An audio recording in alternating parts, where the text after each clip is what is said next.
சிவந்தி academy Tiruchendur SBI PO-வுக்கான சிறப்பு online பயிற்சி வகுப்புகள் நடைபெறுகிறது. சாதாரண நாட்கள்லேயே முருகப்பெருமானுக்கு லீவு நம்ம தர்றதில்ல, வார விடுமுறை வேற இல்லையா? ஸோ முருகனின் 2ஆம் படை வீடான திருச்செந்தூரில் பக்தர்கள் குவிந்த வண்ணம் உள்ளனர் அப்படின்றத பார்க்குறோம். சும்மா இல்லை, 5 மணி நேரம் காத்திருந்து பக்தர்கள் சுவாமி தரிசனம் செய்யக்கூடிய நிலையில் இன்னைக்கு முகூர்த்த தினம் வேற இல்லை.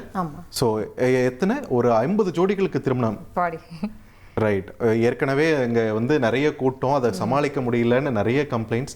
அறநிலையத்துறை அமைச்சரே அங்கே போய் நிலைமையை சீராக்குற அளவுக்கு அங்கே போயிட்டு இருக்கு. அந்த வகையில் வீக்கெண்டானா முருகப்பெருமான முழு நேரமும் பிஸியா வச்சிருக்காங்க பக்தர்கள் அப்படின்றதையும் எல்லாருக்கும் ஓய்வுனா, ஆனா அன்னைக்கு தான் முருகன் பிஸியா இருப்பாரு. எஸ், அவருக்கு மட்டும் லீவே கிடையாது.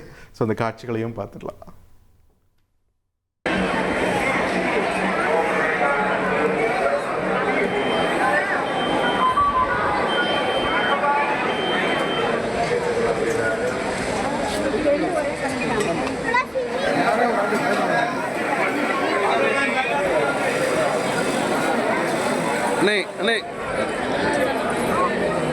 மதுரை பழமுதிர்ச்சோலை முருகன் கோயிலில் கும்பாபிஷேக விழா வெகு விமரிசையாக நடைபெற்றிருக்கு.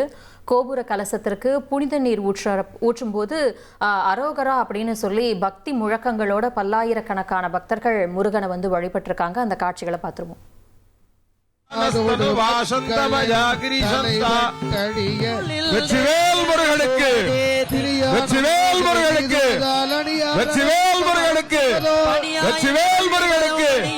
சோலைமலை ஆண்டவருக்கு, சோலைமலை ஆண்டவருக்கு, சோலைமலை ஆண்டவருக்கு.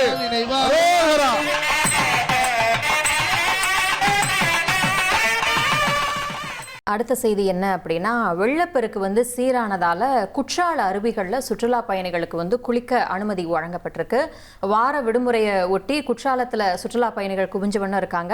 அருவிகள்லையும் அவங்க உற்சாக குளியல் போடக்கூடிய காட்சிகளை தான் நம்ம பார்த்துக்கிட்டு இருக்கோம்.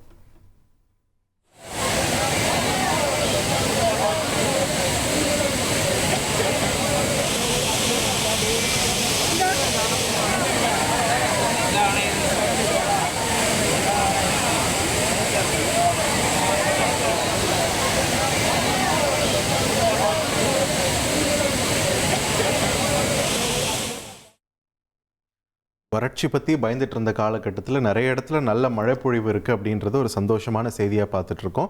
நீர்பிடிப்பு பகுதிகளில் தொடர்ந்து பெய்து வரக்கூடிய கனமழையால் பவானிசாகர் அணைக்கான நீர்வரத்தும் 212 கன அடியிலிருந்து 5832 கன அடியாக அதிகரிச்சிருக்கு.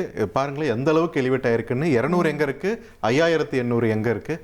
ஸோ இதனால் அணையின் நீர்மட்டம் ஒரே நாளில் 1 அடி உயர்ந்துள்ளதால் பாசன பகுதி விவசாயிகள் பெரும் மகிழ்ச்சி அடைஞ்சிருக்காங்க. அடுத்து ஒரு முக்கியமான செய்தி, அதாவது தேனி மாவட்டத்தில் தென்மேற்கு பருவக்காற்று பலமாக வீசிட்டு இருக்கக்கூடிய காரணத்தால் காற்றாலைகளில் மின் உற்பத்தி உச்சத்தை எட்டியிருக்கு.